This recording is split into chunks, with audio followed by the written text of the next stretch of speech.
지난해 우리나라 출생아 수가 역대 최저를 기록했습니다. 여성 1명이 평생 낳을 걸로 예상되는 합계 출산율은 1명 미만으로 떨어졌습니다. 지난해 우리나라 기업의 1인당 월 평균 임금은 338만 원으로 전년보다 5% 넘게 늘었습니다. 월 평균 근로시간은 2.4시간 줄어들면서 지난해 연간 근로시간은 2년 연속 2,000시간을 밑돌았습니다. 스페인 바르셀로나에서 열리는 세계 최대 모바일 전시회 MWC 2019에선 5G 이동통신을 이용한 다양한 기술들을 선보이고 있습니다. 의료 등 현실 속으로 들어오고 있는 첨단 5G 기술들을 짚어봅니다. 도널드 트럼프 미국 대통령과 김정은 북한 국무위원장이 하노이에 속속 입성하면서 2차 북미 정상회담이 개막됐습니다. 두 정상은 오늘 저녁 친교 만찬을 시작으로 최소 5번의 만남을 이어가며 담판에 들어갈 예정입니다. 이상희 씨가 주요 뉴스입니다. 저출산 문제, 어제 오늘 일이 아닌데요. 가임기 여성이 평생 동안 낳을 것으로 기대되는 아이 숫자가 1명 아래로 떨어진 것으로 나타났습니다. 취재기자 연결합니다. 장가희 기자. 네, 장가입니다. 네, 지난해 태어난 아기들이 역대 최저 수준이라고요? 네, 그렇습니다. 통계청은 지난해 출생아 수가 32만 6,900명으로 1년 전보다 8.6% 줄었다고 밝혔습니다. 이는 역대 최대치인데요. 한 해 출생아 수 30만 명대는 심리적 마지노선으로 보여지는데 이런 분위기라면 30만 명도 위태로울 지경입니다.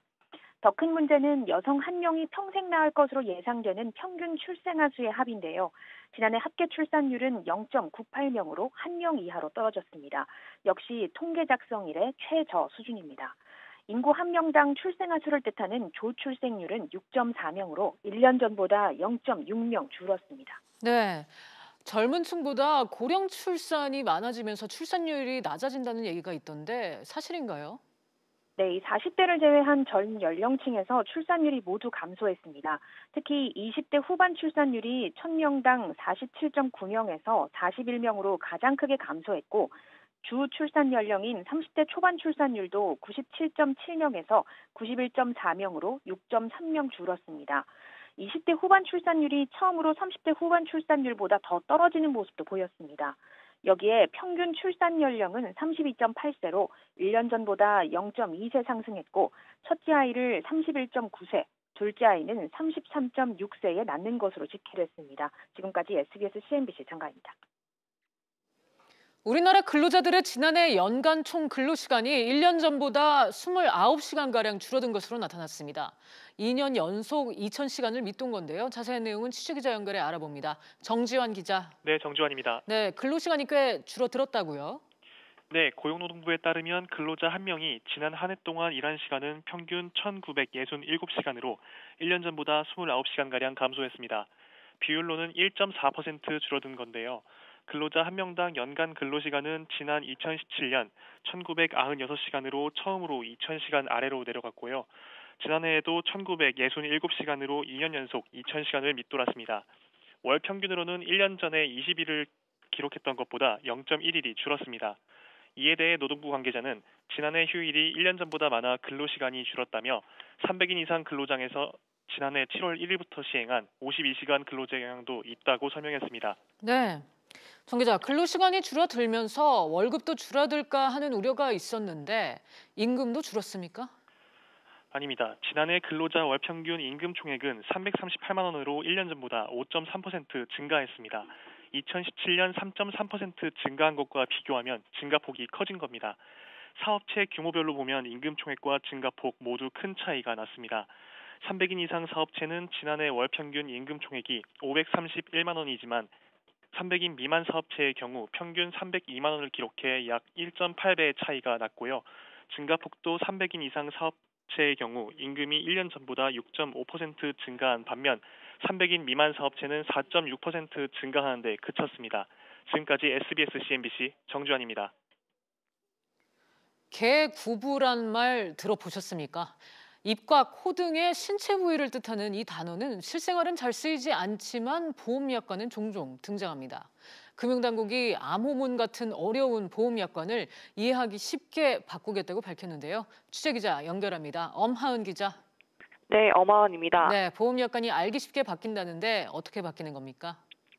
네, 최근 금융소비자 관련 실태조사에 따르면 보험 약관 내용이 어려워 불편하다는 응답이 90% 가까이 차지했습니다. 그만큼 어려웠던 보험 약관이 이해하기 쉬워질 것으로 보입니다. 우선 보험 약관에 쓰인 어려운 용어는 쉬운 용어로 대체됩니다. 생활에서 쓰이는 빈도수가 적은 단어 대신 소비자들이 이해하기 쉬운 단어로 바꾼다는 건데요. 가령 신체에 구멍이 있는 부위를 뜻하는 개구부란 단어는 눈, 코, 입 등의 쉬운 단어로 바꾸고 익수라는 단어 대신 물에 빠지다라는 설명이 들어가는 겁니다. 또 보험상품 협의기구와 이해도 평가 과정에 일반 소비자를 참여시켜 보험 약관이 소비자 관점 위주로 개선될 것으로 보입니다. 네, 그리고 어려운 보험 약관을 실시간으로 물어볼 수 있는 시스템도 갖춘다고요?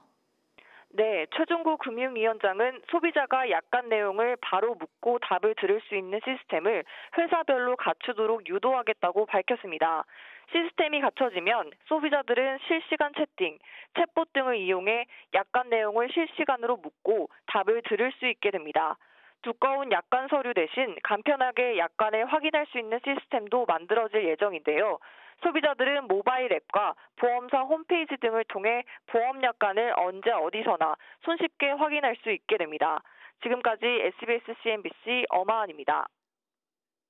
오는 6월부터 은행은 고객에게 금리 인하 요구를 받으면 10일 이내에 답변해야 합니다.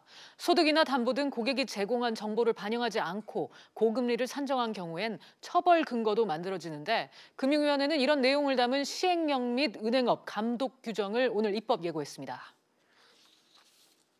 금융당국이 다음 달 임기가 끝나는 함영주 하나은행장의 세 번째 임기 도전에 우려의 뜻을 전했습니다.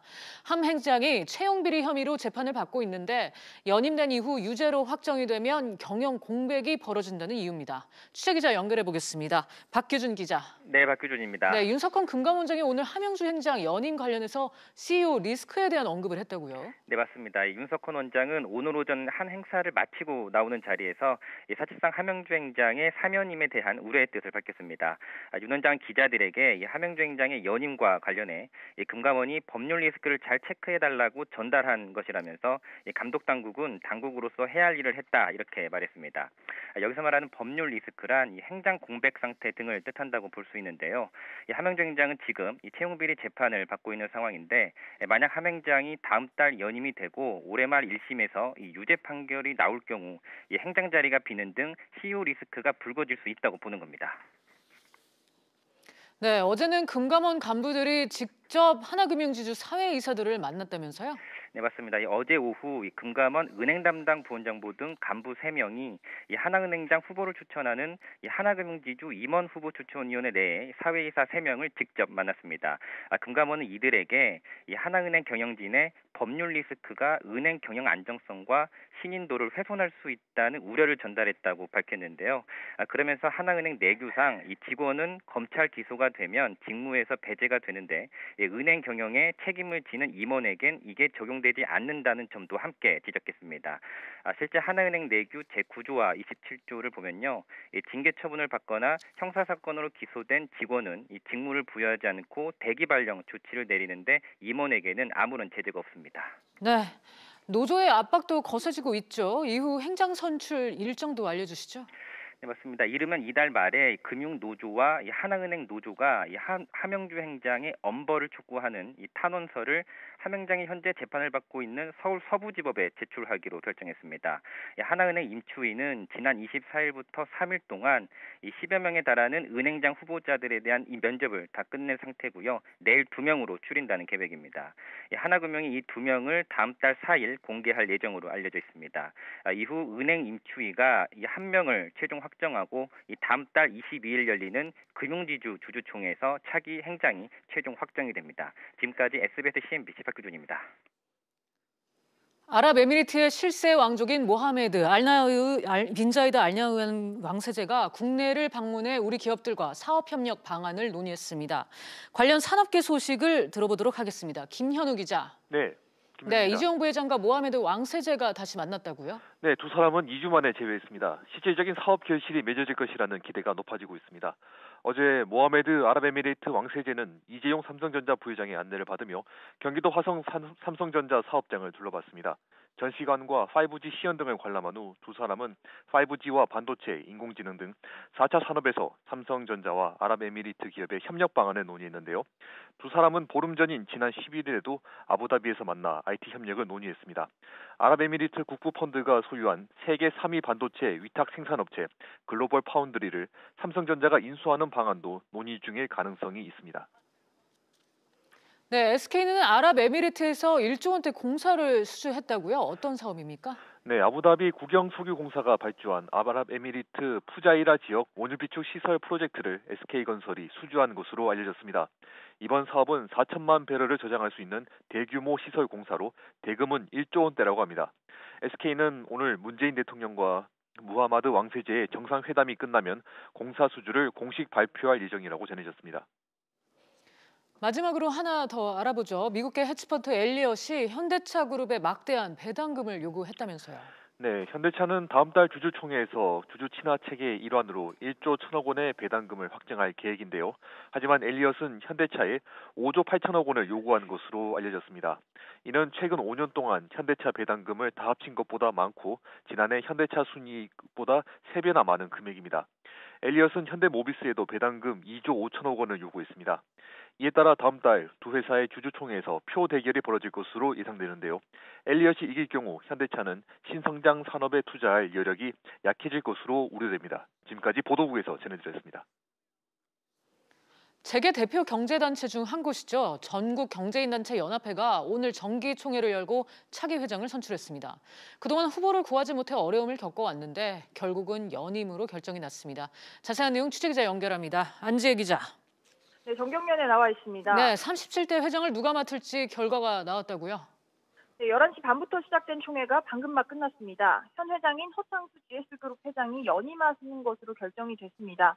허 회장의 연임은 이번이 4번째인데요. 이로써 허 회장은 10년 동안 정경련 회장을 맡았던 고 정주영 현대그룹 명예회장처럼 최장수 회장 대열에 이름을 올리게 됐습니다. 네, 허 회장의 4번째 연임, 아무래도 고육지책으로 봐야겠죠? 맞습니다. 500여 개 대기업의 입장을 대표하는 자리인데도 불구하고 사실 이번 회장직 선출에는 긴장감이 별로 없었습니다.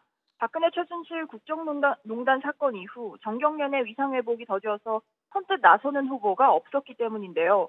집행유예가 끝난 김승현 하나그룹 회장이 잠시 하마평에 오르기도 했지만 일단 경연 복귀가 우선인 만큼 허 회장이 이번에 대승적인 차원에서 다시 한번 나선 것으로 풀이됩니다. 네, 안 기자, 향후 정경련의 과제가 많을 것 같아요. 무엇보다도 정경련 패싱을 해소하는 게 우선입니다. 현 정부 들어서 정경련은 대통령 해외 순방과 경제 사절단, 청와대 신년회, 또 여당 주최 경제단체장 간담회 등 행사에서 줄곧 소외되고 있습니다. 다시 정부의 대화 파트너로 인정받기 위해서는 보다 파격적인 쇄신안이 필요하다는 지적이 나오는데요. 허 회장은 오늘 취임사를 통해서 정경련이 3대 혁신안을 발표한 후에 조직을 축소하는 등 뼈를 깎는 노력을 했지만 아직 부족한 걸 안다면서 국민 눈높이에 맞추기 위해서 최선을 다하겠다고 말했습니다. 지금까지 정경련에서 SBS CNBC 안지혜입니다. 한국GM이 연구개발법인을 분리한 데 이어 새 법인의 직원들에게 적용시킬 취업규칙도 둘로 나누는 방안을 추진합니다. 새로 뽑은 직원들에겐 다른 취업규칙을 적용하겠다는 건데요. 취재기자 연결해보겠습니다.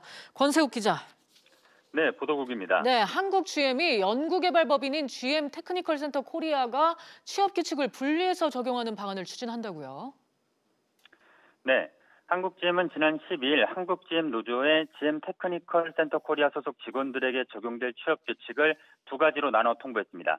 하나는 한국GM에 있다 자리를 옮긴 3천여 명의 기존 직원들에게 적용되는 것, 다른 하나는 법인 신설후에 채용된 100여 명의 신규 직원에게 적용되는 것입니다. 기존 직원들이 적용받는 취업규칙은 한국GM의 것과 거의 같지만 신규 직원들에게 적용되는 취업규칙은 크게 달라집니다. 네, 구체적으로 어떤 내용들이 다르게 적용될까요? 네, 우선 급여 부분을 보면 기존 취업규칙에는 직원의 급여에 관한 사항은 급여 규정에 정하는 바에 의한다고 되어 있습니다. 하지만 신규 취업규칙은 직무, 직책, 권한과 책임, 기대되는 업무 등을 종합해 급여를 정하고 변동 시 조정될 수 있다고 규정했습니다. 또 상여 부분도 재량 상여로 바뀌어 지급 여부, 대상, 지급률에 있어 회사의 재량권을 크게 늘렸습니다. 아울러 징계 부분은 성과 부진, 경영 비밀 부당 입수, 회사 재반 사규 위반 시 등에도 징계가 가능하게 범위를 넓혔고 이에 따른 해고도 가능토록 추가했습니다. 네, 권 기자, 한국GM이 이렇게 취업 규칙을 다르게 적용하려는 이유는 뭡니까? 네, 한국GM은 GM 본사의 임금 체계에 따라 성과에 따른 임금을 책정하고 지급하기 위해서라고 설명합니다. 반면 한국GM 노조는 취업 규칙 분리로 대기 발령이나 당연퇴직, 해고 처분이 쉬워질 것이라며 맞서고 있습니다. 지금까지 SBS CNBC 권석입니다. 울산광역시가 조선업 경기 침체를 극복하고 경쟁력을 확보하기 위한 로드맵 수립에 나섰습니다. 울산시는 친환경 스마트 선박 기술력 확보와 중소기업 육성, 위기대처 능력 향상에 관한 단계별 이행안을 수립한다는 방침으로 오는 4월 비전 선포식을 진행할 예정입니다. 이동통신사들이 스마트폰을 사용하는 65세 이상 노년층을 대상으로 저렴한 가격에 실버 요금제를 판매하고 있는데요. 이 실버 요금제가 일반 요금제와 별반 차이가 없는 것으로 조사됐습니다. 자세한 내용 취재기자 연결합니다. 정광윤 기자. 예, 정광윤입니다. 네, 이 통사들이 내놓은 어르신 전용 실버 요금제가 일반 저가 요금제와 차이가 크게 없다고요? 네, 한국소비자원이 국내 이동통신 3사 실버 요금제를 비슷한 가격대의 일반 저가 요금제와 비교한 결과를 오늘 내놨는데요. 데이터나 통화 문자 제공량이 더 적거나 같은 양을 제공하면서 가격은 오히려 더 비싼 것으로 조사됐습니다. 먼저 KT의 LTE 시니어 32.8 요금제는 32,890원으로 일반 요금제 33,000원보다 고작 110원 싼 걸로 조사됐고 데이터량도 적었습니다. 반면 SK텔레콤의 밴드 어르신 1.2기가 요금제는 37,400원으로 T플랜 스몰 요금제보다 되려 4,400원이 비쌌습니다.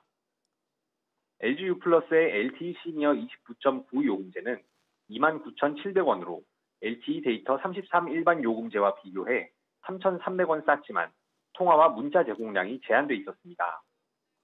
소비자원은 이번 조사 결과를 바탕으로 실버 요금제 개선과 고령 소비자 보호 조항 신설 등을 통신사에 요구했지만 구속력은 없는 상황입니다.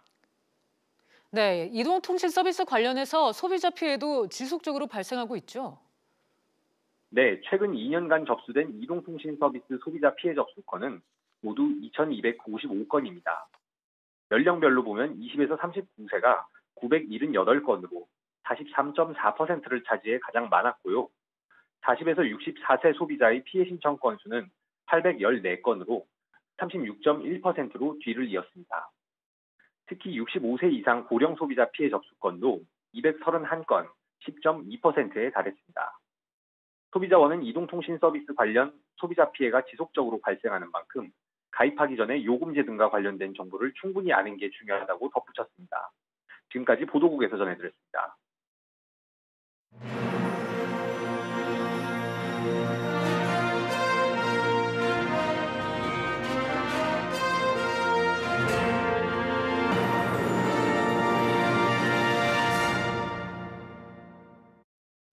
MWC 2019가 개막 3일째를 맞고 있는데요. 스페인 바르셀로나 현지 연결해 보도록 하겠습니다. 우형준 기자 전해주시죠. 저는 지금 수술실 안에 들어와 있습니다. 이 기기는 환자의 신체 깊숙한 곳까지 가상현실로 보여주는 등 의사의 도우미 역할을 합니다. 이처럼 5G 기술은 당장 우리의 의료 기술을 한 단계 진화된 차원으로 이끌 것으로 예상됩니다. 5G 기술과 의료 환경, 김한진 기자가 알아봤습니다. 수술실에서의 환자의 뇌 상태를 멀리 떨어진 침실에서도 실시간으로 볼 수 있습니다. 5세대 이동통신을 활용한 실시간 진료 시스템입니다. 상상하지 못했던 협업 의료가 가능해진 것입니다. Doctor can look the strategy desk, the integrated devices, and to suggesting the surgery operation to the junior doctor. Then the operation level is more higher. 5G 기술로 더 많은 의료 정보를 보다 빠르게 전달할 수 있기 때문에 치료가 더 신속하고 정확하게 이뤄질 수 있습니다. 인명구호 분야가 그런 예입니다. 환자의 상태를 실시간으로 의사가 확인할 수 있게 되면서 응급상황 초기 대응 시간 역시 한층 줄어들 수도 있습니다. 원격으로 그분이 원하는 방향 혹은 좀 안전한 방향으로 이제 안내를 해드릴 수 있는 그런 기술입니다. 동시에 그 자동차로부터 가장 가까운 앰뷸런스를 저희가 위치 기반으로 선정을 해서 그 차도 가장 안전한 곳으로 같이 만날 수 있는 곳으로. 다가오는 5G 세계는 단순히 편리함만이 아니라 생명과 안전 등 생활 전반을 바꿔놓을 것으로 예상됩니다. MWC가 열리는 스페인 바르셀로나에서 특별 취재팀 김한진입니다. 이곳 바르셀로나에서는 우리 대기업뿐 아니라 스타트업들도 주목을 받고 있습니다. 혁신적인 아이디어와 기술 때문입니다. 이 부분은 정윤영 기자가 알아봤습니다. 손톱만한 렌즈를 눈에 갖다 댄 채 물건 바코드를 찍자 물건을 어디로 옮겨야 하는지 렌즈 속 화면에 나타납니다. 안경을 쓰면 렌즈 속 작은 화면을 통해 지도, 그림, 음식 조리법 등도 볼 수 있습니다. 한 스타트업이 공개한 증강현실 렌즈입니다. 5G 시대는 결국엔 더 많은 정보를 더 빠르게 받을 수가 있게 되는데 결국에는 그 정보들은 대부분 시각을 통해서 전달이 되게 됩니다. 그렇기 때문에 5G 시대와 맞물려서 증강현실은 굉장히 빠르게 성장할 것으로 보고 있습니다. 리쿠, say hello. 리쿠. 국내 중소업체가 7년간 개발한 이 로봇은 사람의 얼굴과 목소리를 인식해 작동합니다. 얼굴을 인식한다든지 소리를 인식하는 것은 딥러닝 베이스로 저희가 자체적으로 개발을 했고요. 자율적으로 행동을 판단하고 결정하는 알고리즘도 여러 가지 자체 알고리즘을 가지고 저희가 개발을 했습니다. 이렇게 국내 스타트업들의 기술력이 이곳에서 각광받다 보니 올해 MWC에 참가한 중소기업과 스타트업 수는 지난해보다 40곳 넘게 늘었습니다. 한국의 스타트업 기업들의 우수한 제품의 기술력을 보고 스페인을 비롯한 유럽의 각국에서 온 투자가들이 한국 스타트업 제품에 대해서 상당한 높게 평가를 하고 있고 이를 통해서 실질적으로 투자 유치 그리고 마케팅 관련해서 성과가 기대가 되고 있습니다. 몸집은 작지만 기술력만으로 세계 시장에 도전장을 내민 스타트업들의 활약이 이곳 MWC를 달구고 있습니다. MWC가 열리고 있는 스페인 바르셀로나에서 특별 취재팀 정윤영입니다. 보신 것처럼 올해 MWC에서는 5G 서비스가 양적 증가뿐만 아니라 질적 완성도가 높아졌습니다. 5세대 이동통신의 세계는 가까운 미래를 넘어 손에 잡히는 현실로 성큼 다가왔습니다. MWC가 열리고 있는 스페인 바르셀로나에서 SBS CNBC 우형준입니다.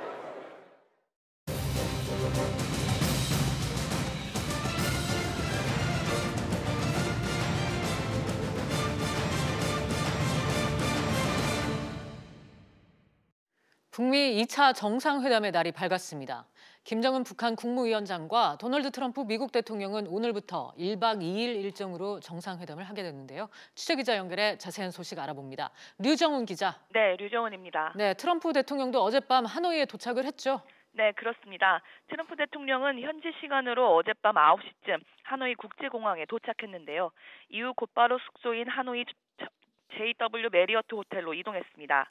김정은 위원장은 이에 앞서 어제 낮 하노이에 먼저 도착해 실무 대표단의 업무 보고를 받고 북한 대사관을 방문하는 등 방문 첫날 일정을 진행했습니다. 네, 오늘부터 본격적인 정상회담 일정이 시작이 되는 거죠. 백악관이 공개한 일정표를 보면 두 정상은 현지 시간 오후 6시 30분, 우리 시간으로 8시 반에 베트남 하노이 메트로폴 호텔에서 만나 20분 정도 단독 회담을 먼저 갖습니다. 이어 오후 7시부터 1시간 반 정도 만찬을 이어갈 예정인데요.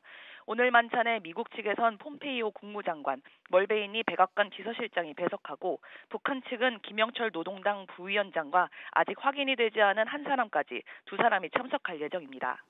네, 김정은 위원장은 어제 북한 베트남 대사관을 방문했다는데요. 트럼프 대통령은 오늘 다른 일정이 없습니까? 트럼프 대통령은 김 위원장과의 회담에 앞서 베트남 정부 인사들과 만납니다. 현지 시간으로 오늘 오전 11시쯤 응유엔 푸종 국가주석과 응유엔 수언 푹 총리 등 베트남 수뇌부를 만나 회담을 가질 예정입니다. 네, 정상회담 이틀째인 내일은 어떤 일정이 예정돼 있습니까?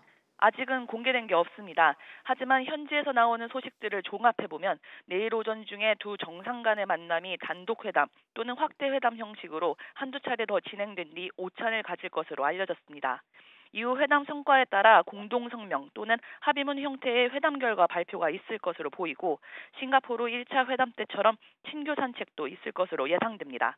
지금까지 보도국에서 전해드렸습니다. 증시 상황입니다. 국내 증시 오늘 계속해서 오름세 보이고 있습니다. 코스피 현재 0.18% 오름세 2230포인트에 거래되고 있고요. 코스닥도 0.23% 오름세 748포인트에 거래되고 있습니다. 오늘 주목해보실 종목들 차례대로 보겠습니다. 우선 현대차와 현대모비스입니다. 정의선 수석 부회장을 대표이사로 선임하겠다고 밝힌 데다가 엘리엇이 고배당을 요구하면서 주주 환원 기대감도 더해졌습니다. 현재 4%, 3%씩 오르고 있고요. 삼성전자 역시 오름세 보이고 있습니다. 어제 이재용 부회장과 UAE 왕세자가 화성 반도체 공장을 방문한 데 이어서 러시아 카잔 국제기능 올림픽 후원 소식까지 더해지면서 현재 삼성전자 오름세 보이고 있는 것으로 나타났습니다. SK도 오름세 보이고 있는데요. 계열사인 SK건설이 1조 원대 UAE 원유 비축 시설을 공사 수주했다는 소식에 현재 0.18% 올랐습니다. 지금까지 증시 상황이었습니다. 오늘 저희가 준비한 소식은 여기까지입니다. 시청해주신 여러분 고맙습니다.